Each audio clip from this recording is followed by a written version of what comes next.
तो ये चलता रहता है। जो कृत्रिम व्यापार करने वाले हैं, कृत्रिम व्यवहार निभाने वाले हैं, वो साधु लोग भी अगर कृत्रिम व्यवहार निभाने लग जाएंगे तब तो देश नष्ट हो जाएगा, दोहरा चरित्र हो जाएगा साधुओं का, साधु महात्माओं का दोहरा चरित्र हो जाएगा। फिर तो साधु को तो जैसा अंदर वैसा ही बाहर होना चाहिए। मनस्येकम वचस्येकम कर्मण्येकम महात्मनाम, मनस्यन्यत वचस्यन्यत कर्मण्यन्यत दुरात्मनाम।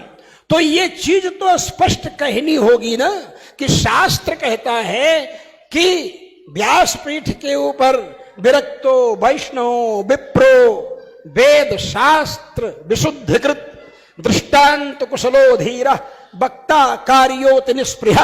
ये जो श्री पद्म पुराण के अंतर्गत वक्ता का जो गुण माना गया है, और सात्विक राजस तामस के हिसाब से 18 पुराणों को छक्के छक्के छक्के के रूप में 3 सिक्सर लगाया जो वेद व्यास ने, वैसे तो कई सिक्सर लगाए उन्होंने, समझे, 9 सिक्सर लगाया है उन्होंने। 18 पुराण, 18 उप पुराण, 18 औप पुराण। तो इस तरह से समझ रहे हैं ना, 54 पुराण, और 54 में जब कैलकुलेट करो 5 और 4 को तो क्या आता है 9, 5 4 9। तो ये जो छक्का लगाया है, सिक्सर मारा है वेद व्यास जी में, उसमें सात्विक सिक्सर के अंतर्गत पद्म पुराण का नाम है, और पद्म पुराण से महात्म लिया है, और उस महात्म के अंतर्गत वक्ता की मर्यादा बताई गई है कि व्यासपीठ पर बैठने का अधिकार विरक्त हो, ब्राह्मण हो, वैष्णव हो, समझ रहे हैं, दृष्टांत देने में कुशल हो, दृष्टांत कुशलो धीर वक्ता कार्यो। अब इस जमाने में लोग भले जगतगुरु शंकराचार्य बना दे रहे हो नेताजी ही आकर के, और नेताजी उस जगतगुरु शंकराचार्य को अपने साथ लेकर घूम रहे हो, वो बात दूसरी।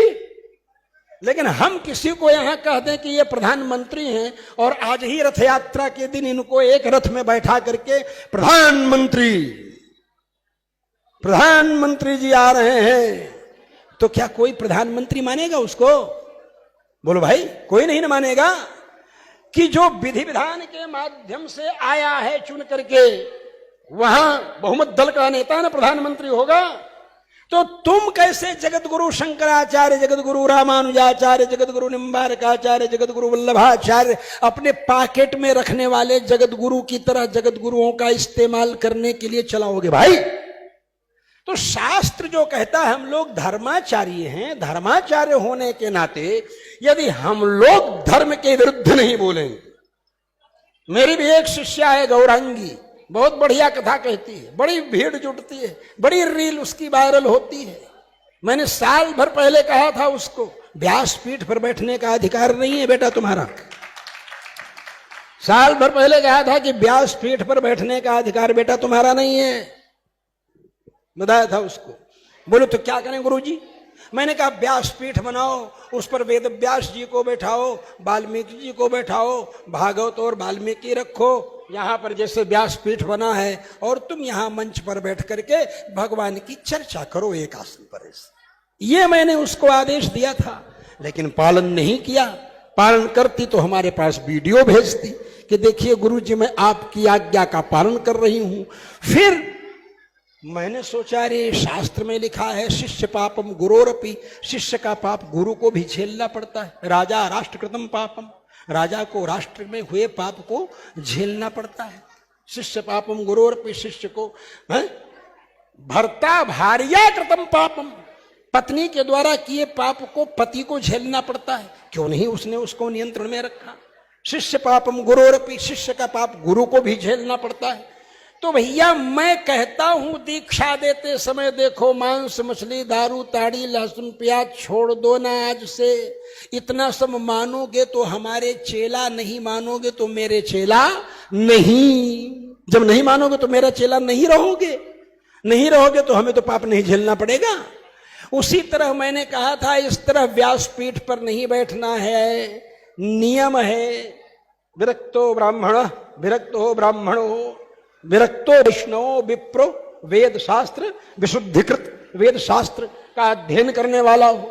तो जब नहीं मानी, साल भर तक मैंने इंतजार किया कि अब मेरे आदेश का पालन करके वीडियो शायद आ रही हो, लेकिन जब नहीं आई तो मैंने सोचा कि आज मैं आप लोगों को बता दूं। मैंने वैसे तो मीडिया में लोगों ने जो हमसे पूछा, जो हमसे कहा कि किसी ने प्रश्न किया और किसी ने पूछा हमसे कि आपके शिष्य राघवाचार्य रामलला सदन के जगत गुरु जी तो कहते हैं कि महिलाओं को अधिकार नहीं है, और उन्हीं की गुरुबहन गौरांगी जो है व्यासपीठ पर बैठकर कथा कहती हैं।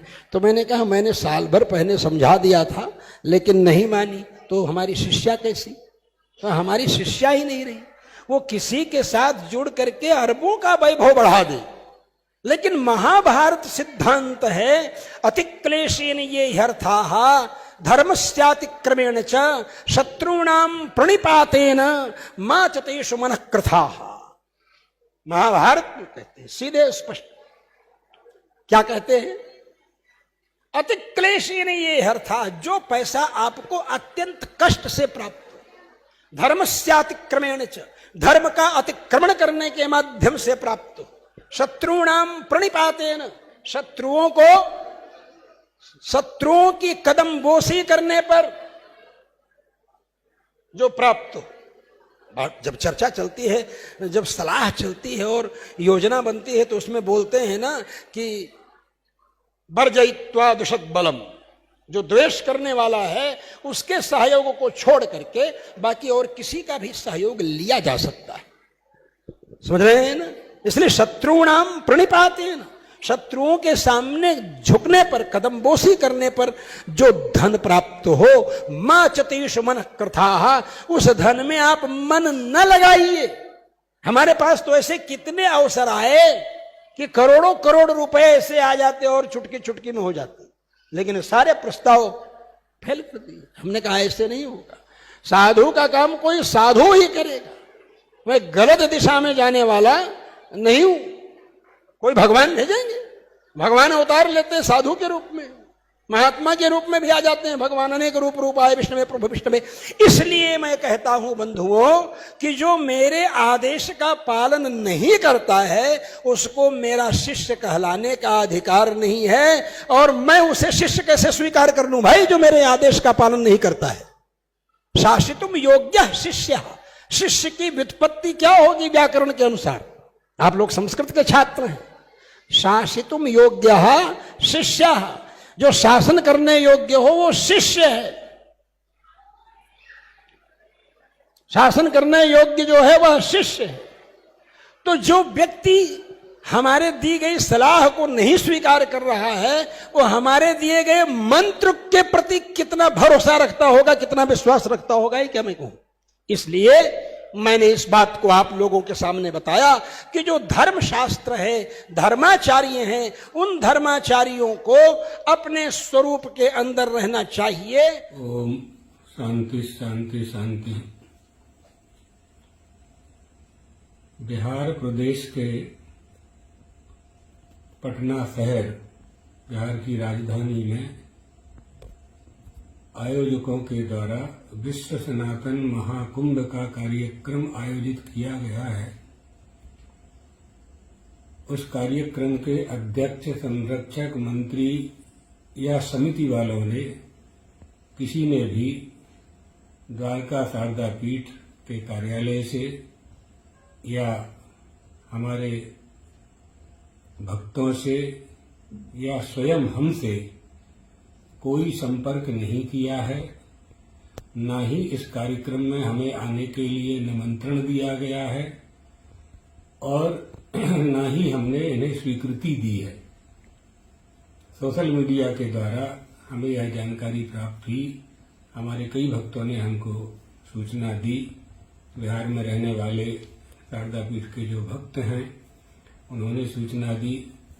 हम सबको सूचित कर देना चाहते हैं कि ऐसे किसी भी कार्यक्रम में आने के लिए हमारी स्वीकृति नहीं है, और जिसमें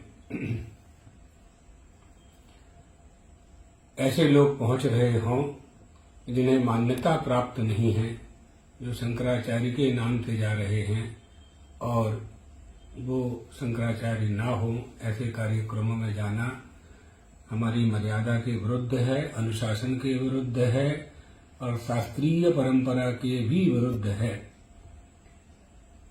एतदर्थ सभी को सावधान होना चाहिए।